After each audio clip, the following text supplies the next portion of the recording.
I think the brilliant thing about Londonist is kind of the sort of combination of stuff. So you've got all the stuff you'd expect. You've got events and you've got, hey, there's this cool thing happening. Londonist is great because it tells you all the cool and quirky stuff happening in London that you wouldn't necessarily know about yourself. But you also have loads of kind of crunchy policy stuff about, this is what you need to know about how the transport system works, or about why the housing sector in this city is so screwed. And there's so much happening in this city that it would kind of be impossible to look through everything yourself. And then you have the silly stuff as well. And I just think that that's a kind of mixture that you don't really get anywhere else. They're a truly accurate and authentic living portrait of a city in a way that some of the more mainstream London magazines might not be so accurate, I think. Londonist is very discerning. They produce quality things and they support quality things, and you can follow them with confidence. I always direct people new to London or want to find out something about London to Londonist because it is the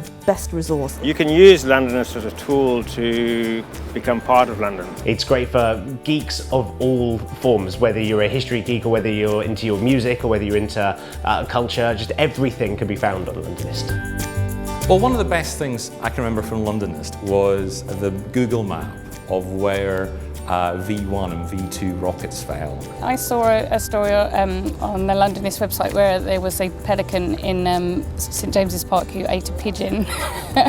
That's always stuck in my mind. I spent about 3 or 4 days of my holiday visiting random suburbs in Sydney for an article on Londonist. But I really liked a post, I think it was a map post, where he just scoured Google Maps looking for buildings that look like letters of the alphabet. And whenever anyone visits London, I always say that happened, so thanks Londonist, that's nice.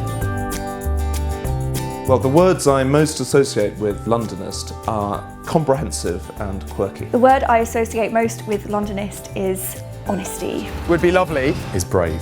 Is geeky. Is weird. Is fun. Oh, it's a word that we've sort of invented, which is Londony. But the word I most associate with Londonist is beer. Londonist is ace because of all the people involved in it. It goes places that simply nobody else does.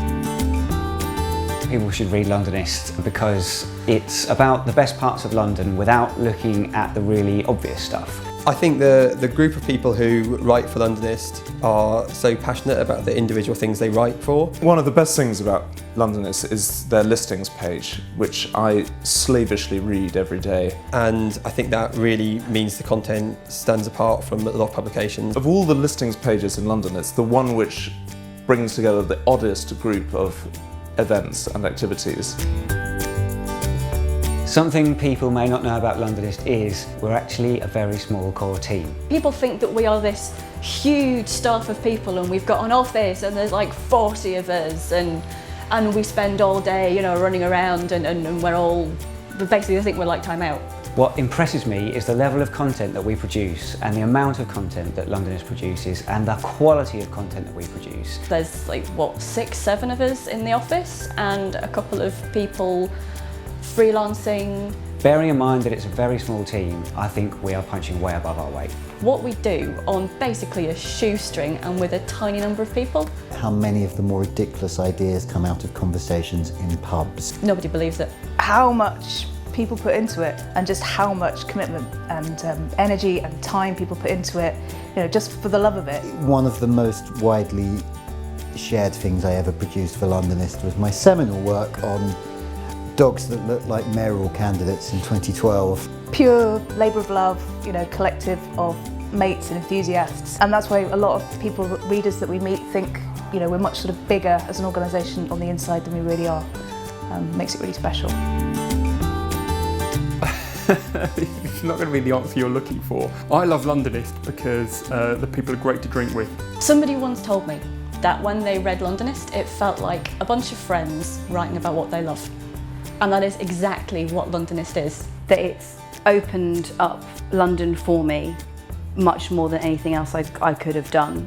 And I've never met such wonderful people as I've met through Londonist. A lot of my best friends these days were found through the site in one way or another. I've worked and freelanced for an awful lot of publications, and obviously not naming any names, it's quite nice when you can look at the publication you're part of and think this is actually a bloody good site, and I'm really proud to be a part of that.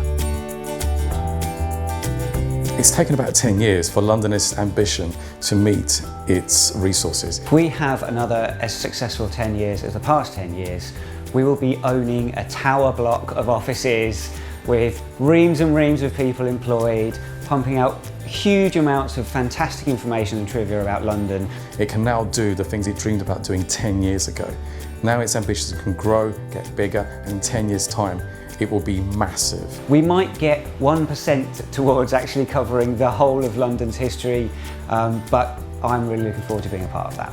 I know how much potential there is as well for the next 10 years. Like, we've got such a brilliant team to build on, and such a great engaged audience who we really value.